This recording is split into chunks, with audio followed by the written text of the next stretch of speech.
Face the facts, man. This guy may never, ever win another match.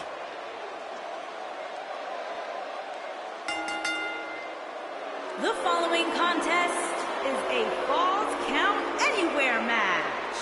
Making his way to the ring from Queens, New York, weighing in at 223 pounds, Curt Hawkins. You know, guys, some people were just built to be WWE superstars. And if history's taught us anything, Curt Hawkins was probably more likely built to be an electrician. You know, we talk a lot about Asuka's winning streak. Curt Hawkins has one of the great all-time losing streaks. I don't think the guy's won a match in his career. Well, that just means he's got more motivation to capture that one elusive victory. Or change careers.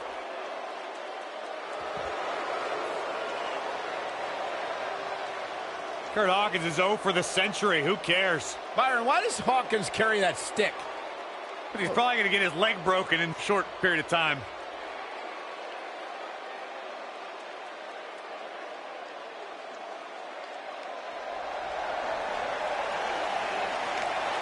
The Bruiserweight. And his opponent from Birmingham, England, weighing in at 205 pounds, Dunne.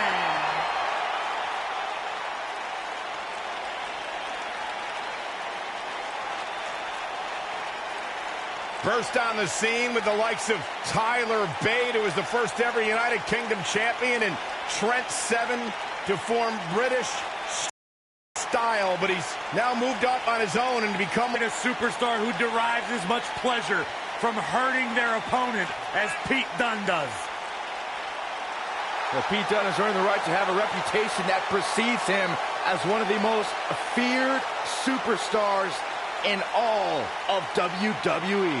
The icy stare of Pete Dunne is unsettling because you know he's about to hit you in the mouth.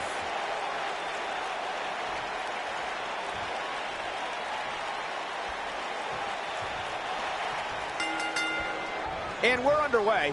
Looking at these two men, I don't think there's going to be anything traditional about this one-on-one matchup. If Pete Dunne is one thing, it's tenacious. The Bruiserweight's natural instinct is to always attack his opponent.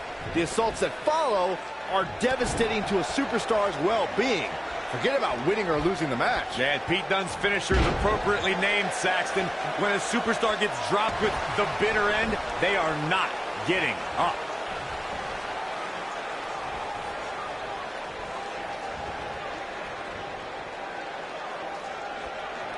Guys, the most important thing for a superstar to remember in a Falls Count Anywhere match is that anything goes. And I do mean anything. I hope someone uses you as a weapon, Saxton.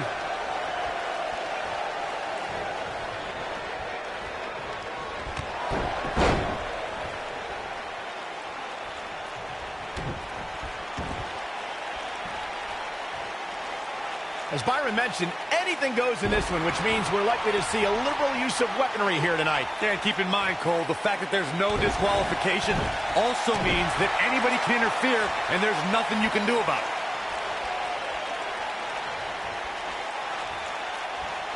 Double underhook, suplex. What a stomp. Good grief. Looks like he's starting to sweat now. With these two guys, we all knew this was going to be an all-out battle. Nailed it.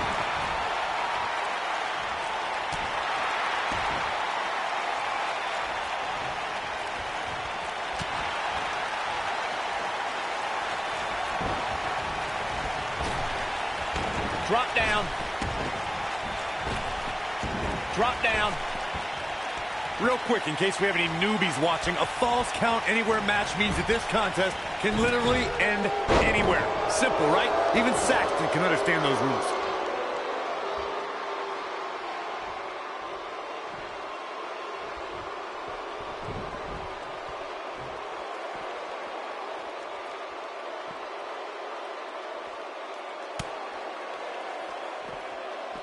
In describing this match, Corey, you said it can end anywhere, which means we could see this match conclude in the ring, the stands, the locker room. Heck, it could even end outside the streets. And on top of that, it's worth noting that anything is legal in this match, guys.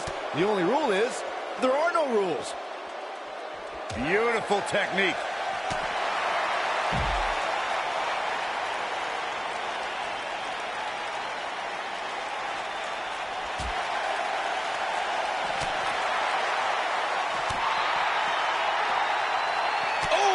Chin-breaking uppercut. He's struggling a bit here. Guys, this is where we find out what he's made of.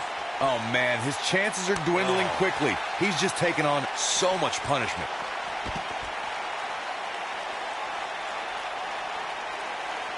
Harsh impact. He's not looking like himself here. You know, I'd say the Falls Count Anywhere match was popularized back in the Attitude Era, but before that, I remember Pat Patterson and Sergeant Slaughter's famous 1981 alley fight, which many consider to be the precursor to Falls Count Anywhere.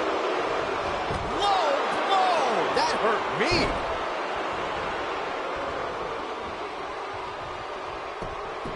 This could do it.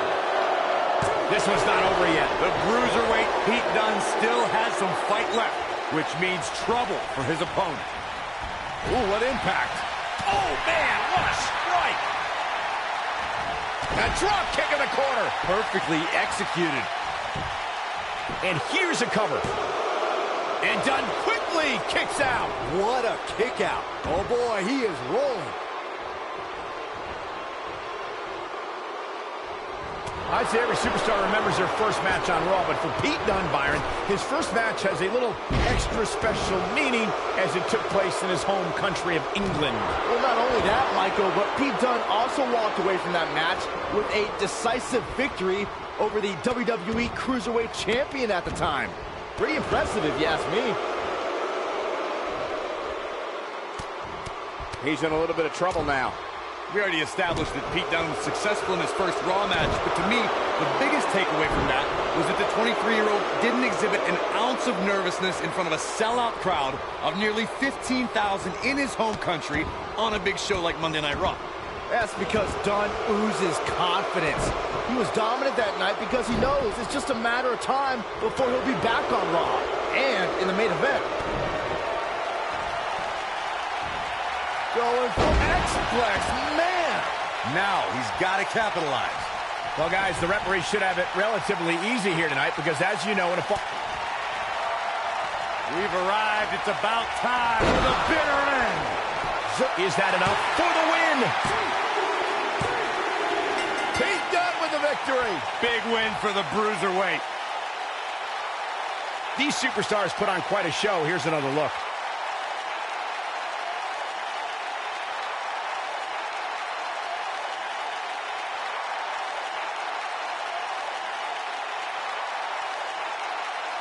Man, oh man, look at that.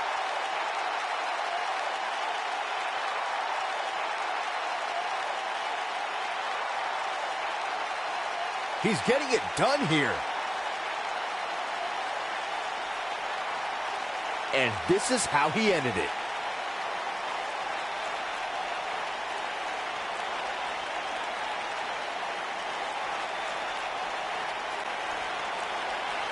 Here is your winner, Pete Dunne. And there's your winner, ladies and gentlemen. You know, it didn't happen often, but I can attest, being pinned is humiliating.